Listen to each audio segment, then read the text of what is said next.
ಸುಮಾರು 210 ವರ್ಷಗಳ ಹಿಂದಿನ ಘಟನೆ. ಈ ಘಟನೆಗೂ ನೀವೆಲ್ಲ ತಿರುಮಲಕ್ಕೆ ಹೋದಾಗ ಬೆಟ್ಟದ ಮೇಲೆ ಊಟ ಮಾಡುವುದಕ್ಕೂ ಒಂದು ದಿವ್ಯ ಸಂಬಂಧವಿದೆ. ಅಲ್ಲದೆ ತಿರುಮಾಧೀಶನ ಮಹೋನ್ನತ ಚರಿತೆಯನ್ನ ವೆಂಕಟೇಶ್ವರ ಸ್ವಾಮಿ ತನ್ನ ಭಕ್ತರ ಮೇಲಿಟ್ಟಿರುವ ಅಪಾರ ಕಾರುಣ್ಯವನ್ನ ಜಗತ್ತಿಗೆ ಸಾರಿದ ಘಟನೆ ಇದು.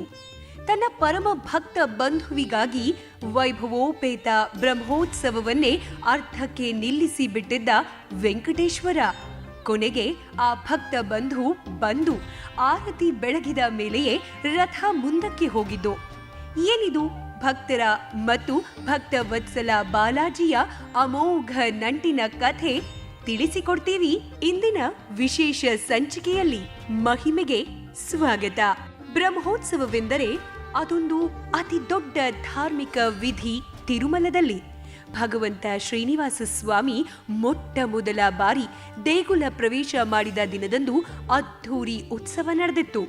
ಸಾಕ್ಷಾತ್ ಚತುರ್ಮುಖ ಬ್ರಹ್ಮದೇವನೇ ಅಂದು ಅದ್ಧೂರಿ ಉತ್ಸವದೊಂದಿಗೆ ಸ್ವಾಮಿಯನ್ನ ಸ್ವಾಗತಿಸಿದ್ದ. ಅಂದು ದೇಗುಲದಲ್ಲಿ ಬ್ರಹ್ಮದೇವನೇ ಪೂಜೆ ಮಾಡಿ ಗರ್ಭಗುಡಿಯಲ್ಲಿ ಅಖಂಡ ಜ್ಯೋತಿಯೊಂದನ್ನ ಹಚ್ಚಿದ್ದ. ಆ ಜ್ಯೋತಿ ಈಗಲೂ ಆನಂದ ನಿಲಯದಲ್ಲಿ ಬೆಳಗುತ್ತಲೇ ಇದೆ ನಿರಂತರವಾಗಿ ಅನ್ನೋದು ಬಾಲಾಜಿ ಭಕ್ತರ ನಂಬಿಕೆ. ಕನ್ಯಾ ಮಾಸದ ಶ್ರವಣ ನಕ್ಷತ್ರ ಅಂದ್ರೆ ಚಾಂದ್ರಮಾನ ಪಂಚಾಂಗದ ವಿಜಯದಶಮಿ ದಿನ ಗೋವಿಂದ ಆನಂದ ನಿಲಯಕ್ಕೆ ಕಾಲಿಟ್ಟ.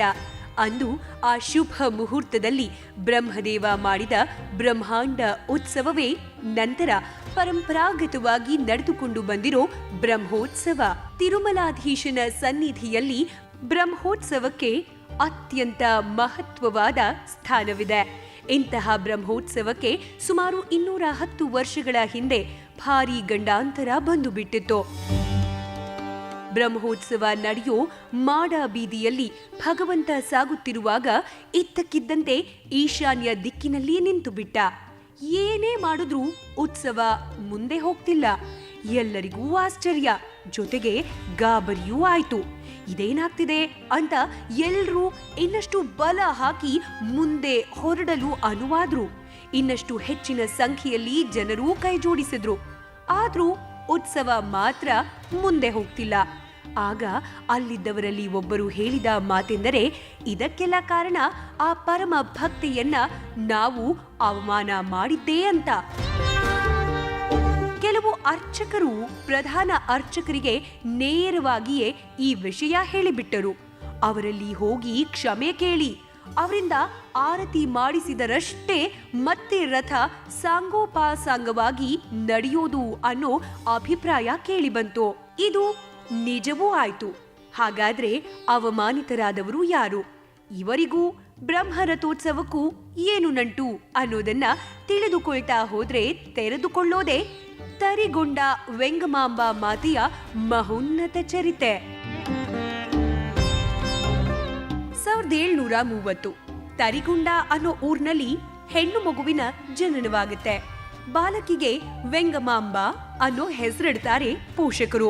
ವೆಂಗಮಾಂಬಾಳಿಗೆ ಚಿಕ್ಕ ವಯಸ್ಸಿನಿಂದಲೂ ವೆಂಕಟೇಶ್ವರ ಅಂದ್ರೆ ಪಂಚಪ್ರಾಣ. ಇದಕ್ಕೆ ಕಾರಣವೂ ಇತ್ತು. ವೆಂಗಮಾಂಬ ಚಿಕ್ಕವಳಿದ್ದಾಗ ಒಮ್ಮೆ ಸಾಕ್ಷಾತ್ ಶ್ರೀವಾರಿಯೇ ಕನಸಿನಲ್ಲಿ ಬಂದು ನಾನೇ ನಿನ್ನ ಗಂಡ ಅಂತ ಹೇಳಿರ್ತಾನಂತೆ.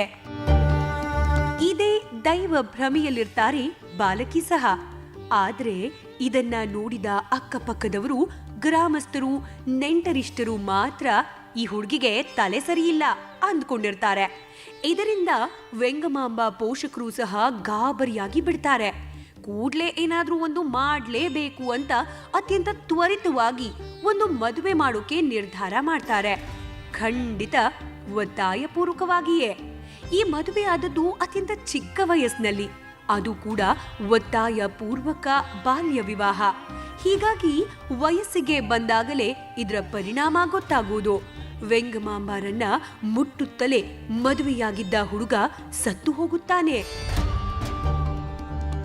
ಈ ಘಟನೆಯಿಂದ ವೆಂಗಮಾಂಬ ಮಾತ್ರ ವಿಚಲಿತವಾಗುವುದಿಲ್ಲ. ಕಾರಣ ಕಾಯ ವಾಚ ಮನಸ ವೆಂಕಟೇಶ್ವರ ಸ್ವಾಮಿಯೇ ನನ್ನ ಪತಿ ಎಂದು ಭಾವಿಸಿ ಬದುಕುತ್ತಿರುತ್ತಾರೆ. ಗಂಡ ಸತ್ತ ಮೇಲೆ ಸಮಾಜ ಸಹಜವಾಗಿಯೇ ಹೇರುವ ಕ್ರಿಯಾ ವಿಧಾನಗಳು ವೆಂಗಮಾಂಬಾರ ಮೇಲೂ ಪ್ರಯೋಗವಾಗುವುದಕ್ಕೆ ಮುಂದಾಗುತ್ತವೆ. ಅರ್ಥಾತ್ ತಲೆ ಬೋಳಿಸೋದು, ಕುಂಕುಮ ಅಳಿಸೋದು, ಕೈ ಬಳೆ ಒಡೆಯೋದು, ಹೀಗೆ ವೆಂಗಮಾಂಬಾರನ್ನ ವಿಧವೆ ಎಂದು ಕರೆದು ಕ್ರಿಯಾ ವಿಧಿಗಳನ್ನ ಮಾಡೋಕೆ ಮುಂದಾಗ್ತಾರೆ ಊರಿನ ಜನ. ಆದ್ರೆ ಅವರನ್ನ ತಡೆಯುತ್ತಾರೆ ಮಾತೆ. ಅಯ್ಯೋ, ನಾನು ಹೇಗೆ ವಿಧವೆಯಾಗ್ತೀನಿ? ನನ್ನ ಗಂಡ ನಿತ್ಯ ಪುರುಷ, ಆದಿ ಅಂತ್ಯವಿಲ್ಲದ ವೆಂಕಟೇಶ್ವರ ಎಂದು ವಾದಿಸುತ್ತಾರೆ. ಇದರಿಂದ ರೊಚ್ಚಿಗೆದ್ದ ಜನ ವೆಂಗಮಾಂಬಾರಿಗೆ ಭಾರಿ ಚಿತ್ರಹಿಂಸೆ ಕೊಡ್ತಾರೆ. ಇದನ್ನೆಲ್ಲ ನೋಡಲಾರದೆ ವೆಂಗಮಾಂಬಾ ತಂದೆ ಅವರನ್ನ ಒಬ್ಬ ಗುರುವಿನ ಬಳಿ ಕರೆದೊಯ್ತಾರೆ. ಆಗ ಆ ಗುರು ವೆಂಗಮಾಂಬಾರಿಗೆ ನಾರಸಿಂಹ ಮಂತ್ರವನ್ನ ಬೋಧಿಸುತ್ತಾರೆ. ಸುಮಾರು ಕೋಟಿ ಜಪ ಮಾಡ್ತಾರೆ ಈ ಮಂತ್ರವನ್ನ. ಈ ಮಂತ್ರ ಸಾಧನೆಯಿಂದ ವೆಂಗಮಾಂಬಾರಿಗೆ ಅಪರಿಮಿತ ದಿವ್ಯ ಶಕ್ತಿಯ ಅನುಭೂತಿಯಾಗುತ್ತದೆ. ಇಷ್ಟಿದ್ದರೂ ಜನ ಸುಮ್ಮನಿರ್ಬೇಕಲ್ಲ.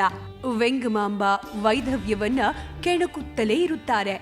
ಇವಳು ಧರ್ಮ ವಿರೋಧಿ, ಶಾಸ್ತ್ರಗಳಿಗೆ ವಿರುದ್ಧವಾಗಿ ಹೋಗ್ತಿದ್ದಾಳೆ ಎಂದು ಆ ಭಾಗದ ರಾಜ್ಯಾಡಳಿತವಿದ್ದ ಚಂದ್ರಗಿರಿ ಆಸ್ಥಾನದ ಗುರುಗಳಲ್ಲೊಬ್ಬರಿಗೆ ದೂರು ನೀಡುತ್ತಾರೆ ಕೆಲ ಗ್ರಾಮಸ್ಥರು. ಸರಿ, ನಾವೇ ಒಮ್ಮೆ ಊರಿಗೆ ಬಂದು ನೋಡ್ತೀವಿ ಎಂದು ನಿರ್ಧರಿಸಿದ ಗುರುಗಳು ಗ್ರಾಮಕ್ಕೂ ಬರ್ತಾರೆ. ಊರಿಗೆ ಬಂದ ಗುರುಗಳಿಗೆ ಕಾಯಿ ಹಣ್ಣನ್ನಿಟ್ಟು ಸುಮ್ಮನೆ ನಿಲ್ತಾರೆ ವೆಂಗಮಾಂಬಾ. ಇದನ್ನ ನೋಡಿದ ಆ ಗುರುವಿಗೆ ಬಹಳ ಸಿಟ್ಟು ಬರುತ್ತೆ. ಓ ಹೆಣ್ಣೆ, ನಿನಗೆ ಶಾಸ್ತ್ರಗಳ ಬಗ್ಗೆ ಗೌರವ ಇಲ್ಲ ಎಂದು ಕೇಳಿದ್ದೆ. ಆದ್ರೆ ಗುರು ಹಿರಿಯರ ಬಗ್ಗೆಯೂ ವಿಧೇಯತೆ ಇಲ್ಲವೆಂದು ನಿನ್ನನ್ನ ನೋಡಿದ ಮೇಲೆಯೇ ಗೊತ್ತಾಗಿದ್ದು. ಗುರು ಹಿರಿಯರನ್ನ ಭೇಟಿಯಾದಾಗ ಕನಿಷ್ಠ ನಮಸ್ಕಾರ ಮಾಡ್ಬೇಕು ಅನ್ನೋ ಸಂಸ್ಕಾರವನ್ನೂ ಕಲಿಸ್ಲಿಲ್ವೇ ನಿಮ್ ತಂದೆ ತಾಯಿ ಎಂದು ಆಕ್ರೋಶದ ಮಾತುಗಳನ್ನಾಡ್ತಾರೆ ಆ ಗುರು.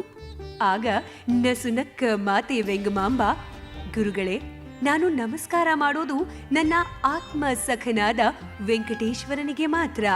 ಮತ್ಯಾರು ನನ್ನ ನಮಸ್ಕಾರಕ್ಕೆ ಅರ್ಹರಲ್ಲ ಮತ್ತು ನನ್ನಿಂದ ನಮಸ್ಕಾರ ಸ್ವೀಕರಿಸೋದು ಒಳ್ಳೆಯದಲ್ಲ ಅಂತಾಳೆ.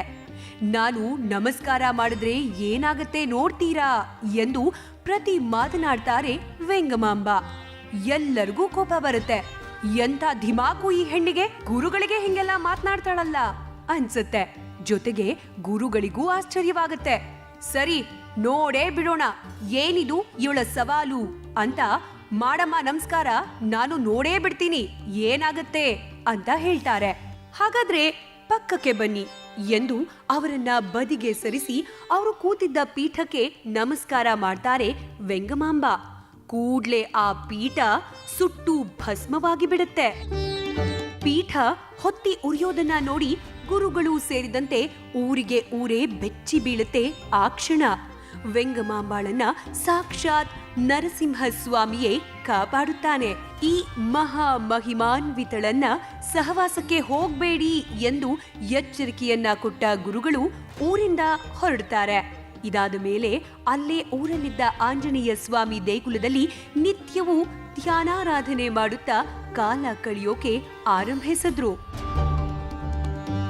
ಇಷ್ಟೆಲ್ಲ ಆದ್ಮೇಲೂ ಊರಿನ ಕೆಲವರಿಗೆ ಮಾತ್ರ ವೆಂಗಮಾಂಬಾ ಮೇಲೆ ದ್ವೇಷ ಕಡಿಮೆ ಆಗ್ಲೇ ಇಲ್ಲ. ಕೇಡುಗಾಲಕ್ಕೆ ನಾಯಿ ಮೊಟ್ಟೆ ಇಡುತ್ತೆ ಅನ್ನೋ ರೀತಿ ಎಡವಟ್ಟೊಂದನ್ನ ಮಾಡ್ಬಿಟ್ರು ಕೆಲವರು. ದಿನ ಬೆಳಗಾದ್ರೆ ಈ ವಿಧವೆ ಮುಖ ಯಾರ್ ನೋಡ್ತಾರೆ ಅಂತ ಜರದ್ರು. ಆಂಜನೇಯ ಗುಡಿಯಲ್ಲಿದ್ದ ವೆಂಗಮಾಂಬಾ ತಲೆಗೂದಲು ಹಿಡಿದು ಹೊರಗೆಳೆದು ಬಿಟ್ರು.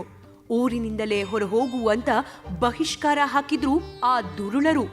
ಬೇಸರಿಸಿಕೊಳ್ಳದ ವೆಂಗಮಾಂಬಾ ಆಗೋದೆಲ್ಲ ಒಳ್ಳೆಯದಕ್ಕೆ ಅಂದ್ಕೊಂಡು ತಿರುಮಲದ ಹಾದಿ ಹಿಡಿದ್ರು. ತಿರುಮಲದಲ್ಲಿ ಏನಾಯ್ತು? ಅಲ್ಲಿ ಪರಿಸ್ಥಿತಿ ಯಾವ ಸ್ವರೂಪ ಪಡಿತು? ವೆಂಗಮಾಂಬಾ ನೋಡೋಕೆ ಸ್ವತಃ ವೆಂಕಟೇಶ್ವರ ಏನ್ ಮಾಡ್ದ? ವೈಧವ್ಯ ಒಪ್ಪಿಕೊಳ್ಳದೆ ವೆಂಕಟೇಶ್ವರನ ಜಪಿಸುತ್ತಲೇ ಊರು ಬಿಟ್ಟಲು ಮಾತೆ ವೆಂಗಮಾಂಬಾ. ಶ್ರೀವಾರಿ ದರ್ಶನ ಸೇವೆಯ ಆಸೆಯೊಂದಿಗೆ ತಿರುಮಲಕ್ಕೆ ಬಂದಾಯ್ತು. ಆದರೆ ತಿರುಮಲಾಧೀಶನ ಸನ್ನಿಧಿಯಲ್ಲೂ ಪರಿಸ್ಥಿತಿ ಬದಲಾಗ್ಲಿಲ್ಲ. ಇವಳು ಗಂಡ ಸತ್ತ ಮೇಲೂ ಸುಮಂಗಲಿಯಂತೆ ಬದುಕ್ತಿದ್ದಾಳೆ ಅನ್ನೋ ಸುದ್ದಿ ತೆರಿಗೊಂಡಾದಿಂದ ತಿರುಮಲಕ್ಕೂ ಕೂಡ ತಲುಪಿತು. ಹೀಗಾಗಿ ಇಲ್ಲೂ ಕೂಡ ಯಾರೂ ವೆಂಗಮಾಂಬಾಗೆ ಆಶ್ರಯ ಕೊಡ್ಲಿಲ್ಲ. ಮಳೆ, ಚಳಿ, ಗಾಳಿ ಅನ್ನದೆ ದೇವಸ್ಥಾನದ ಆವರಣದಲ್ಲೇ ಪರಿತಪ್ಪಿಸೋಕೆ ಆರಂಭಿಸಿದಳು. ಕಷ್ಟಗಳ ಸರಮಾಲೆ ಕಂಡ ವೆಂಗಮಾಂಬಳಿಗೆ ಒಮ್ಮೆ ಶ್ರೀಪತಿಯನ್ನ ಪ್ರಶ್ನಿಸಲೇಬೇಕು ಎನಿಸಿತು ನೋಡಿ. ಕೇಳಿದ್ಲು, ಕೋರಿದಳು ಸ್ವಾಮಿಯನ್ನ. ಭಗವಂತ, ನಾನೇ ನಿನ್ನ ಗಂಡ ಎಂದೆ. ಇದೇನಾ ನೀನು ನನ್ನನ್ನ ನೋಡಿಕೊಳ್ಳೋ ಪರಿ ಎಂದು ಕಣ್ಣೀರಿಡ್ತಾರೆ ವೆಂಗಮಾಂಬ. ಇಷ್ಟೆಲ್ಲ ಆದ್ಮೇಲೆ ಒಮ್ಮೆ ಕನಸಿನಲ್ಲಿ ಬಂದ ವೆಂಕಟೇಶ್ವರ, ವೆಂಗಮಾಂಬ, ನೀನಿಲ್ಲಿ ಬಂದದ್ದು ನನಗೆ ಸಂತೋಷವೇ ಆಗಿದೆ. ಆದ್ರೆ ನೀನಿಲ್ಲಿ ಇರೋದಕ್ಕೆ ಅನುಮತಿ ಕೊಡಬೇಕಾಗಿರೋದು ನಾನಲ್ಲ, ನನ್ನ ಹೃದಯವಾಸಿನಿ ಲಕ್ಷ್ಮೀದೇವಿ. ನೀನು ಅವಳನ್ನೇ ಪ್ರಾರ್ಥಿಸು ಅಂತ ಸೂಚಿಸ್ತಾನೆ ಶ್ರೀವಾರಿ.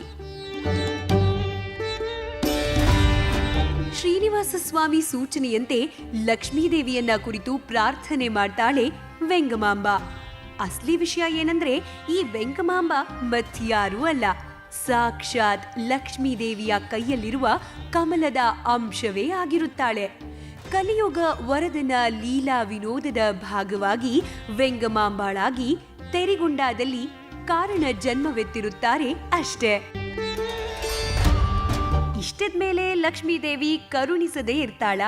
ಕೂಡ್ಲೆ ದೇವಾಲಯದ ಮಹಂತ ಅಂದ್ರೆ ಮುಖ್ಯಸ್ಥನ ಕನಸಿನಲ್ಲಿ ಬಂದ ಲಕ್ಷ್ಮೀ ಮಾತೆ ವೆಂಗಮಾಂಬಾಳಿಗೆ ದೇವಾಲಯದ ಈಶಾನ್ಯ ಮೂಲೆಯಲ್ಲಿ ಆಶ್ರಮ ಮಾಡಿಕೊಡಿ, ಅಲ್ಲದೆ ಸ್ವಾಮಿಗೆ ನೈವೇದ್ಯ ಮಾಡು ಪಾಕಶಾಲೆಯಿಂದ ಊಟ ಕಳುಹಿಸಿ ಎಂದು ಸೂಚನೆ ಕೊಡ್ತಾಳೆ.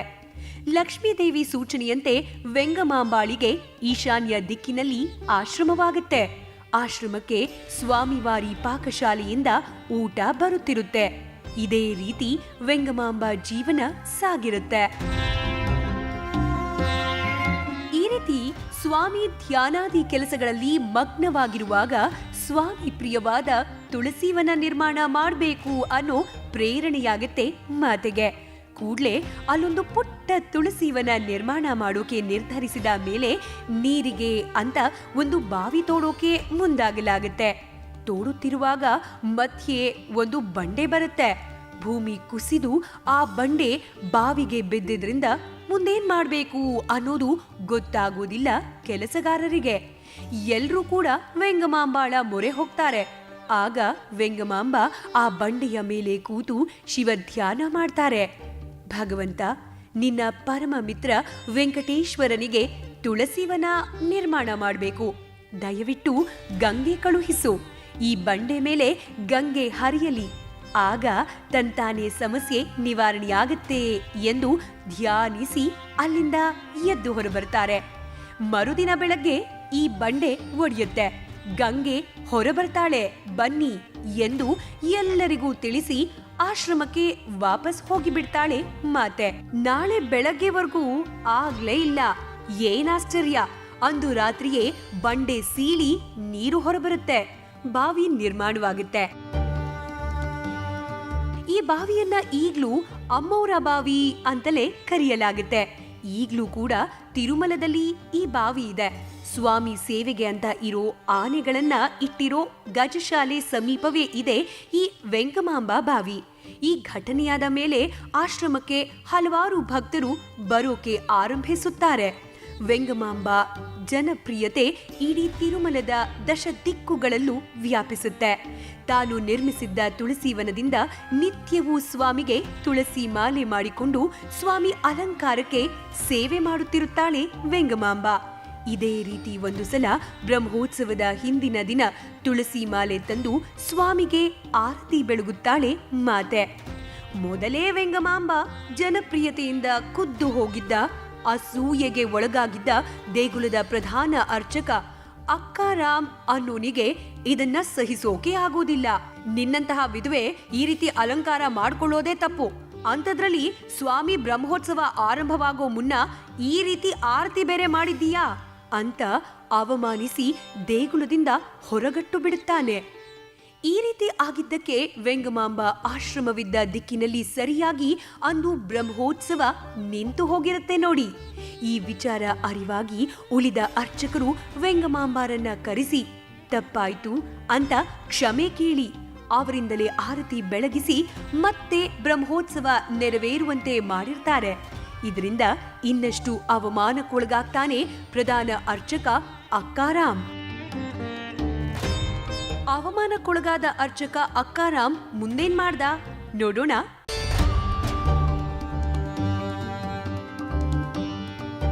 ದೂಷಿಸಿ ದೂರವಿಟ್ಟಿದ್ದ, ಹಂಗಿಸಿ ಅವಮಾನಿಸಿದ್ದ ವೆಂಗಮಾಂಬಾಳಿಗೆ ಇಷ್ಟೊಂದು ಜನಪ್ರಿಯತೆಯೇ? ಎಂಥದ್ದೊಂದು ಪ್ರಶ್ನೆ ಸಹಿತ ಅಸೂಯೆಯೊಂದಿಗೆ ಖುದ್ದು ಹೋಗಿದ್ದ ತಿರುಮಲದ ಪ್ರಧಾನ ಅರ್ಚಕ ಅಕ್ಕಾರಾಮ್. ನಾನು ಈ ದೇವಾಲಯದ ಪ್ರಧಾನ ಅರ್ಚಕ, ನನ್ನನ್ನ ಮೀರಿ ಇವಳಿಗೆ ಈ ಬೆಟ್ಟದಲ್ಲಿ ಇಷ್ಟೊಂದು ಜನಪ್ರಿಯತೆ ಇದೆಯಲ್ಲ ಎಂದು ಅಸೂಯೆ ಪಟ್ಟುಕೊಂಡ. ಅಸೂಯೆ ದ್ವೇಷದ ರೂಪ ಪಡೀತು. ವೆಂಗಮಾಂಬ ಬಳಸಿದ್ದ ತುಳಸಿ ವನಕ್ಕೆ ತಾನು ಊಟ ಮಾಡಿದ ಎಂಜಲನ್ನ ಹಾಕಿ ಹೋಗೋಕೆ ಶುರು ಮಾಡಿದ. ದಿನವೊಂದರ ಕಥೆಯಲ್ಲ, ಆನು ದಿನವೂ ಹೀಗೆ ಮಾಡೋಕಾರಂಭಿಸಿದ. ಈ ತುಳಸಿ ಇದ್ದರಲ್ಲವೇ ಇವಳು ಸ್ವಾಮಿ ಸನ್ನಿಧಿಗೆ ಬರೋದು ಅನ್ನೋದು ಅವನ ಕಿತಾಪತಿಯಾಗಿತ್ತು. ಆದ್ರೆ ಈ ಘಟನೆಗೂ ಕಿಂಚಿತ್ತೂ ಬೇಸರಿಸಿಕೊಳ್ಳಲಿಲ್ಲ ವೆಂಗಮಾಂಬ. ಅರ್ಚಕ ಎಂಜಲು ಹಾಕಿದ್ದಾಗಲೆಲ್ಲ ನೀರಿನಿಂದ ತುಳಸೀವನವನ್ನ ಮತ್ತೆ ಶುಚಿಗೊಳಿಸಿ ಸ್ವಾಮಿ ಸೇವೆ ಮಾಡುತ್ತಾ ಹೋದಳು ಮಾತೆ. ಇದೇ ರೀತಿ ಒಂದು ದಿನ ಅರ್ಚಕನ ಮನೆಗೆ ನೆಂಟರಿಷ್ಟರು ಬಂದಿದ್ದಾಗ ಎಲ್ಲರೂ ಊಟ ಮಾಡಿದ ಅಷ್ಟೂ ಎಂಜಲು ಎಲೆಗಳನ್ನ ತಂದು ಇಡೀ ಆಶ್ರಮಕ್ಕೆ ಎಸೆದು ಬಿಡ್ತಾನೆ ಅರ್ಚಕ ಅಕ್ಕಾರಾಮ್. ಅಂದು ಇವನ ಗ್ರಹಚಾರ ಕೆಟ್ಟಿತ್ತು ಅನ್ಸತ್ತೆ. ಅವತ್ತು ವೆಂಗಮಾಂಬ ಶ್ರೀವಾರಿ ಧ್ಯಾನದಲ್ಲಿರ್ತಾರೆ. ಅರ್ಚಕ ಎಸೆದ ಎಂಜಲು ವೆಂಗಮಾಂಬ ಮುಖದ ಮೇಲೆ ಬೀಳುತ್ತೆ. ಇದರಿಂದ ಧ್ಯಾನ ಭಂಗವಾಗುತ್ತೆ. ಅಷ್ಟು ದಿನ ತಿಂಗಳು ಗಟ್ಟಲೆ ಇವನ ಎಲ್ಲಾ ಕಿರಿಕಿರಿಗಳನ್ನ ಸಹಿಸಿ ಕ್ಷಮಿಸಿದ್ದ ಮಾತೆ ಅಂದು ಧ್ಯಾನ ಭಂಗವಾದಾಗ ಮಾತ್ರ ಕ್ರೋಧದಿಂದ ಕಣ್ಣು ಬಿಡುತ್ತಾಳೆ. ಇಷ್ಟು ದಿನ ಸುಮ್ಮನೆ ಇದ್ದಿದ್ದೇ ತಪ್ಪಾಗಿ ಹೋಯ್ತಲ್ಲ. ಸಹನೆಯನ್ನ ದೌರ್ಬಲ್ಯ ಎಂದು ತಿಳಿದಿರುವ ಈ ವ್ಯಕ್ತಿಯನ್ನ ಇನ್ನು ಬಿಡಬಾರದು ಎಂದು ಶಪಿಸಿ ಬಿಡುತ್ತಾಳೆ ಮಾತೆ. ನಿನ್ನ ವಂಶ ನಿರ್ವಂಶವಾಗಲಿ ಅಂತ ಶಾಪ ಕೊಡುತ್ತಾಳೆ. ಕೂಡಲೇ ಆ ಅರ್ಚಕ ಸ್ಥಳದಲ್ಲೇ ಸಾಯ್ತಾನೆ. ಅವನ ಮಗ ಮನೆಯಲ್ಲಿ ರಕ್ತ ಕಾರಿ ಸಾಯ್ತಾನೆ. ಮನೆಯಲ್ಲಿ ಅಲ್ಲೋಲ ಕಲ್ಲೋಲವೇ ಆಗುತ್ತೆ. ಆಗ ಆ ಮನೆಯೊಡತಿ ಘಟನೆಯ ಅರಿವಾಗಿ ಅರ್ಚಕನ ತಪ್ಪು ನೆನೆದು ಕ್ಷಮೆ ಕೋರಿ ಸಾಯುವ ಅಂಚಿನಲ್ಲಿದ್ದ ಮೊಮ್ಮಗನನ್ನ ಎತ್ತಿಕೊಂಡು ವೆಂಗಮಾಂಬ ಆಶ್ರಮಕ್ಕೆ ಓಡೋಡಿ ಬರ್ತಾಳೆ. ಅಮ್ಮ, ಕ್ಷಮಿಸು, ತಪ್ಪಾಗಿದೆ. ನಮ್ಮದು ಶ್ರೀವಾರಿ ಆರಾಧನೆ ಮಾಡುವ ತಲೆಮಾರು. ಈಗ ಇಡೀ ವಂಶವೇ ನಿರ್ವಂಶವಾದ್ರೆ ಸ್ವಾಮಿ ಸೇವೆ ಮಾಡೋರ್ಯಾರು? ಒಬ್ಬರ ತಪ್ಪಿಗೆ ಇಡೀ ವಂಶಕ್ಕೆ ಯಾಕೆ ಶಿಕ್ಷೆ ಕೊಡ್ತೀಯಾ? ಇದೋ ನೋಡು, ಈ ಚಿಕ್ಕ ಹುಡುಗ ಏನು ತಪ್ಪು ಮಾಡಿದ್ದಾನೆ? ಕ್ಷಮಿಸಮ್ಮ ಮಾತೆ ಅಂತ ಗೋಗರೆದು ಕೇಳಿಕೊಳ್ತಾಳೆ. ಆಗ ಕರಗಿದ ಮಾತೆ ವೆಂಗಮಾಂಬ, ಸರಿ, ಇನ್ಮುಂದೆ ನಿನ್ನ ವಂಶದಲ್ಲಿ ಪ್ರತಿ ತಲೆಮಾರಿಗೂ ಒಂದೇ ಗಂಡು ಮಗುವಾಗುತ್ತದೆ. ಅದು ಕೂಡ ಅವನು ಸ್ವಾಮಿ ಸೇವೆ ಮಾಡಲೆಂದೇ ಎಂದು ಹೇಳುತ್ತಾಳಂತೆ. ಅಂದಿನಿಂದ ಇಂದಿನವರೆಗೂ ಈ ವಂಶದಲ್ಲಿ ಒಂದು ತಲೆಮಾರಿಗೆ ಒಂದೇ ಗಂಡು ಮಗುವಾಗುತ್ತಿದೆ. ಸಿದ್ಧಿ ಸಾಧಕರ ವಾಕ್ಶಕ್ತಿ ಎಷ್ಟು ಶಕ್ತಿಯುತವಾಗಿರುತ್ತದೆ ಅನ್ನೋದಕ್ಕೆ ವೆಂಗಮಾಂಬ ಶಾಪ ಹಾಗೂ ಮಾತುಗಳೇ ಸಾಕ್ಷಿ ನೋಡಿ.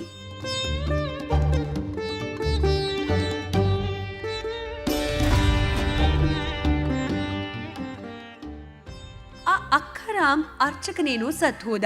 ಆದ್ರೆ ಕೋಪ ತಗ್ಗಿದ ಮೇಲೆ ವೆಂಗಮಾಂಬಾರಿಗೆ ಬಹಳ ಬೇಸರವಾಗುತ್ತದೆ.